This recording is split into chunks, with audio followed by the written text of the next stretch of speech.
berasal dari masuk Sungai Saria. Selanjutnya untuk memulai kegiatan kita pada siang hari ini, mari kita awali dengan pembacaan surat Al-Fatihah masing-masing saja ya. Baca.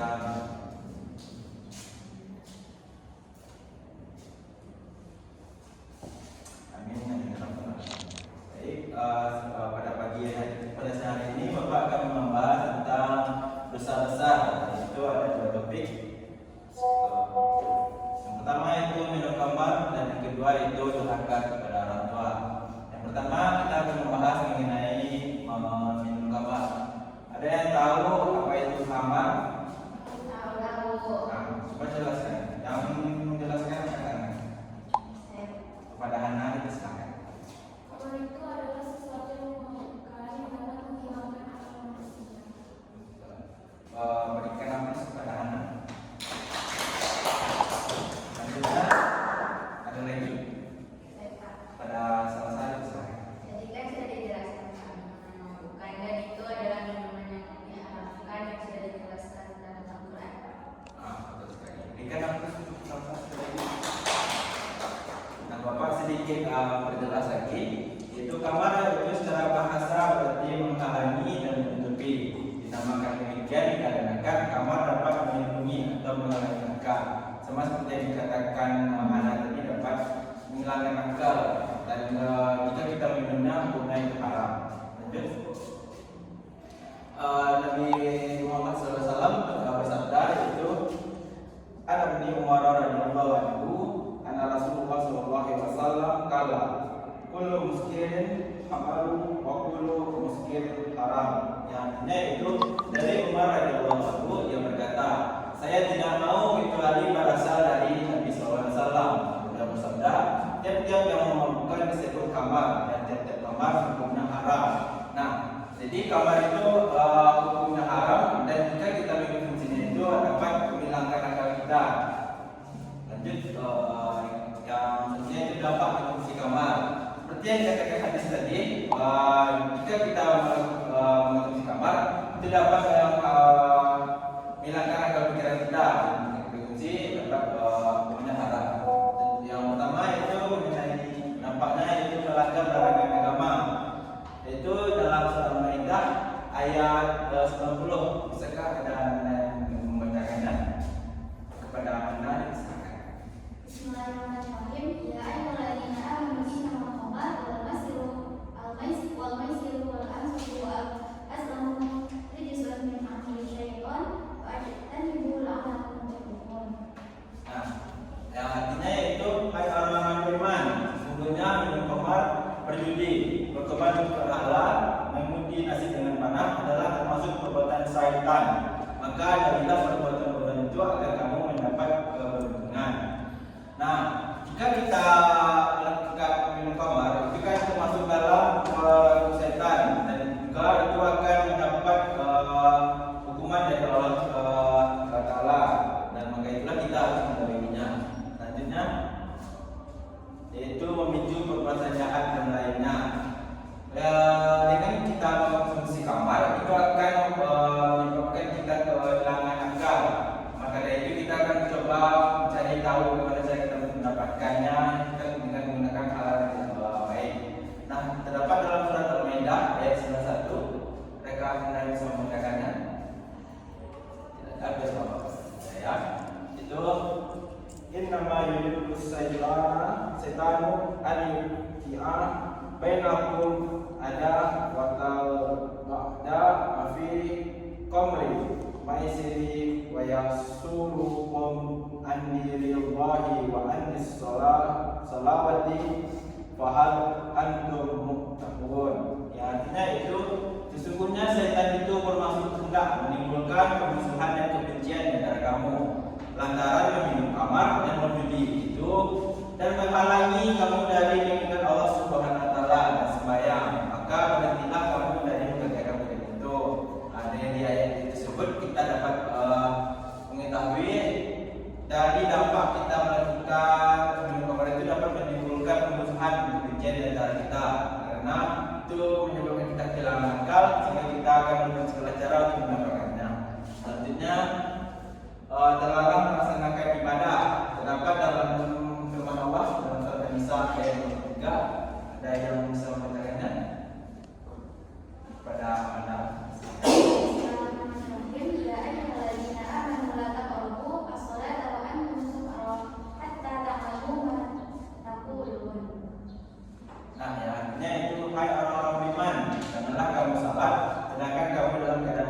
sehingga kamu mengerti apa yang kamu ucapkan.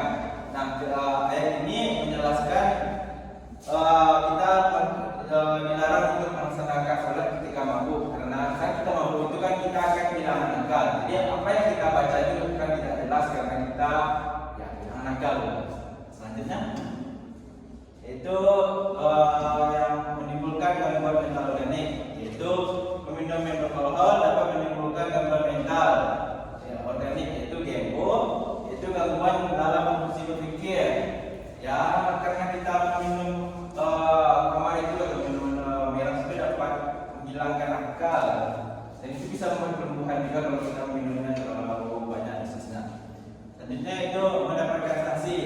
Mendapatkan sanksi ini ada dua, yaitu sanksi agama dan sanksi hukum. Yang dari agama terdapat dalam surat An-Nisa ayat 3, yaitu ya ayyuhalladzina amanu la taqrabu salawata wa antum sukra hatta ta'lamu ma taqulun. Yang artinya itu hai orang beriman, janganlah kamu salat sedangkan kamu dalam keadaan mabuk sehingga kamu mengerti apa yang kamu ucapkan. Oh maaf, ini untuk hadisnya ternyata salah atau lupa kopi. Ya, hadisnya itu dalam hadis Bukhari dan Muslim, yaitu birakuli kat sarima kamra fajalladu bijarati tayyi nahwa arba'in. Ya, artinya itu dari Anas bin Malik bahwasanya Nabi SAW didatangkan kepadanya seorang minum khamar, maka Nabi menderanya 40 kali. Nah, dari hadis tersebut kenapa Nabi mendera orang tersebut dengan 40 kali? Karena dia seorang peminum khamar. Dengan minum khamar tersebut dia sudah membuat orang malu karena dia sudah kehilangan akal dan itu masuk ke dosa besar. Selanjutnya itu sanksi hukum. Itu sanksi hukum terdapat terhadap orang yang mabuk sudah diatur dalam undang-undang hukum pidana KUHP. Itu terdapat pada pasal 3, 536, 537, 538 dan 539. Mungkin Bapak hanya membahas dua pasal, yang pertama itu dari pasal 536 ayat 1, yaitu barang siapa terang dalam keadaan mabuk berada di jalan umum diancam dengan pidana denda paling banyak 225 rupiah. Selanjutnya pada pasal 537, yaitu barang siapa yang melakukan tindak arah menjual atau memberikan minuman keras atau arak kepada anggota agen senjata di bawah pangkat jantan atau kepada istrinya, anak atau pelayan, diancam dengan pidana kurungan paling lama 3 minggu atau pidana denda yang paling tinggi 1.500 rupiah. Nah, dari sanksi tersebut maka kan tidak ada gunanya kita melakukan minum khamar. Dari dampaknya itu juga termasuk haram, dan juga dari agama dan hukum memberikan hukuman yang cukup besar untuk yang menggunanya. Selanjutnya kita masuk ke cara untuk menghindari perilaku minum khamar. Yang pertama itu meningkatkan ketaatan dengan ibadah dan amal soleh. Dengan meningkatkan ketaatan kita dapat tahu apa yang salah dan apa benar. Dengan iman yang kuat kita tahu apa yang kita kerjakan itu baik atau tidaknya. Selanjutnya itu yakini bahwa konsumsi miras dalam segala bentuknya adalah perbuatan keji dan diancam masuk neraka. Nah, seperti yang dikatakan tadi mengenai sanksinya itu, kan kita harus yakin bahwa apa yang dikatakan itu benar karena sudah ada hadis riwayatkan tadi. Selanjutnya itu menyadari dengan sepenuh hati bahwa mengkonsumsi minuman keras itu tidak ada gunanya, maka akan merusak masa depan. Nah, kan dengan minum itu kan kita sudah kehilangan akal, maka itu kalau kita tidak akan berjalan lagi. Selanjutnya itu meningkatkan kualitas akhlak. Dengan meningkatkan kualitas akhlak sama dengan meningkatkan ibadah dan amal soleh. Dengan akhlak yang baik kita akan tahu perkara mana yang baik untuk kita dan mana yang tidak. Selanjutnya itu menghindari diri dari hubungan yang tidak baik. Nah, dengan meningkatkan akhlak, jadi kita bisa memilih pertemanan mana yang baik untuk kita. Selanjutnya itu hikmah larangan perilaku minum khamar. Pertama itu masyarakat terhindar dari kejahatan yang dilakukan seorang yang mengakibatkan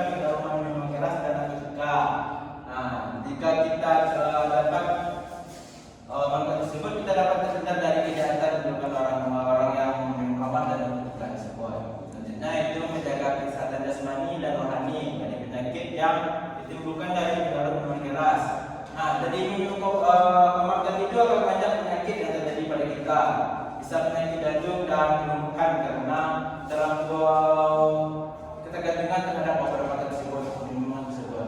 Selanjutnya itu masyarakat terhindar dari sikap kebencian dan permusuhan akibat pengaruh minuman keras dan narkotika. Kenapa demikian?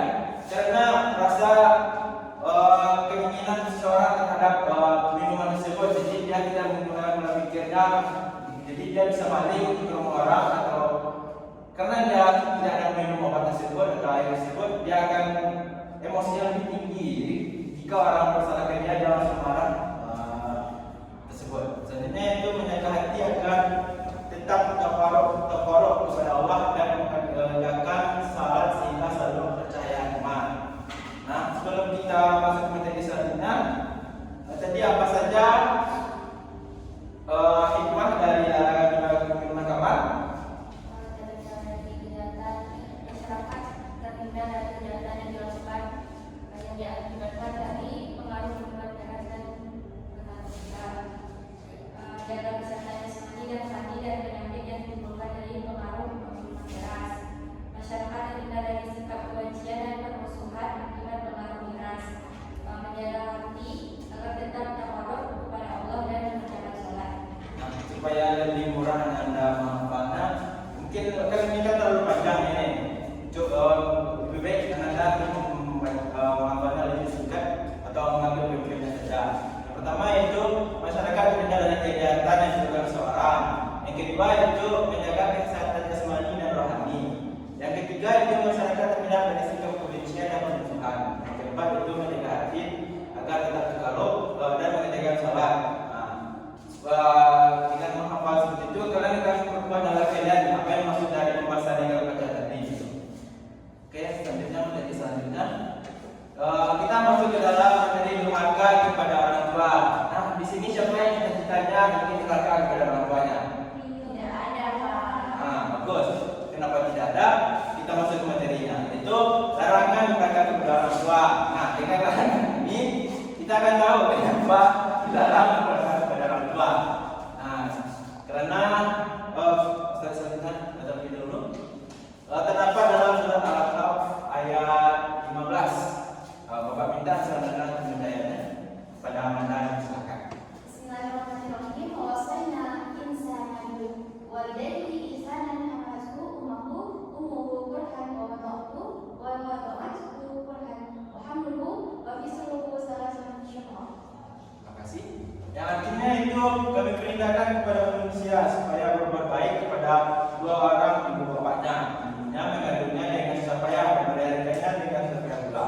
Mengandungnya sampai menyepininya ada 30 bulan. Nah, sebelumnya. Nah, dari hadis tersebut kita mengetahui bahwasanya orang tua kita yaitu ibu, dia sudah menentukan nyawanya untuk melahirkan kita dan membesarkan kita.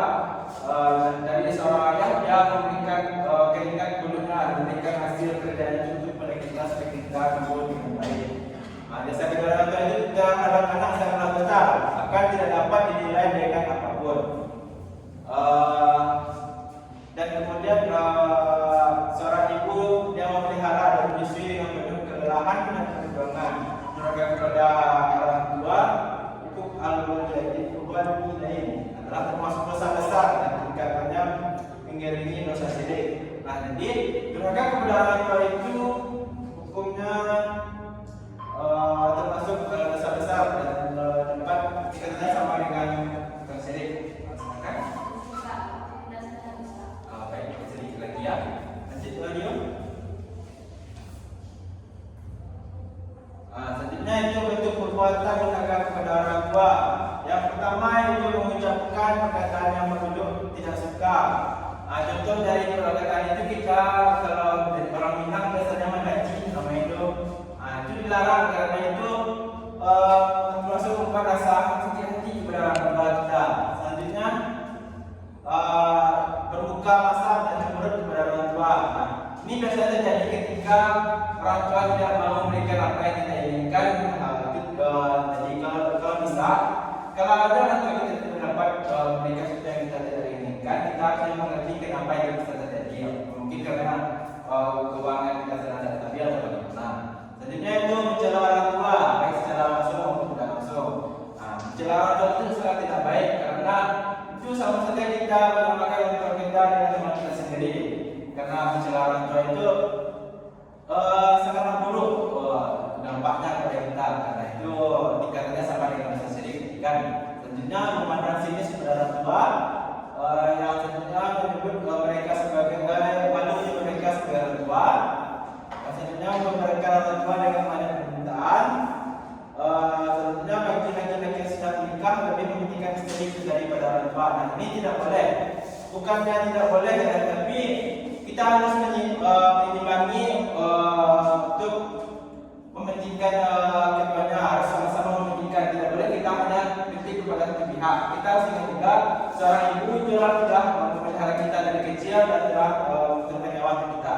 Dan yang terakhir itu melantarkan orang tua kita di masa tua atau saat menentukan anaknya, itu sangat tidak baik. Apalagi meninggalkan orang tua kita di rumah. Kalau bisa kita harus hidup bersamanya sampai dia wafat. Selanjutnya terakhir itu dampak durhaka kepada orang tua. Pertama itu dibenci Allah Subhanahu wa taala, dikarenakan Allah akan bina terhadap seorang jika orang tua ridha, dan apabila orang tua murka maka Allah pun juga akan murka. Nah seperti yang diceritakan Buddha, kan dia durhaka kepada orang tuanya karena dia malu mengakui orang tuanya di hadapan istrinya. Nah makanya dia dikutuk menjadi batu. Siapa di sini yang dikutuk seperti itu? Tidak ada. Bos, karena itu jangan lakukannya. Selanjutnya itu disegerakan untuk mendapat azab dari dunia. Itu seorang anak yang akan dari dunia tidak hanya mendapat dosa, namun Allah juga memberikan azab.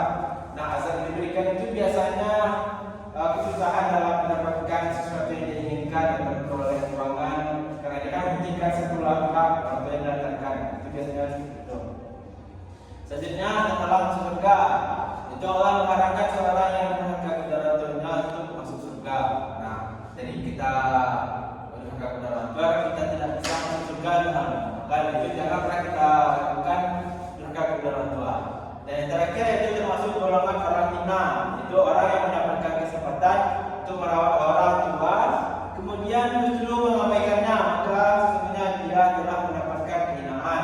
Nah, jadi orang yang tidak mau melihara orang tuanya di masa tuanya itu termasuk hal yang hina, apalagi meninggalkannya seperti jompo ya, itu tidak baik. Ingat dosa dari meninggalkan orang tua durhaka kepada itu adalah dosa besar dan dosa tingkatannya sama dengan dosa syirik. Nah mungkin segitu saja cuma dari Bapak pada hari ini. Mungkin untuk minggu depan kita akan mengadakan evaluasi mengenai materi ini dan materi sebelumnya. Sekian dari Bapak. Assalamualaikum warahmatullahi wabarakatuh.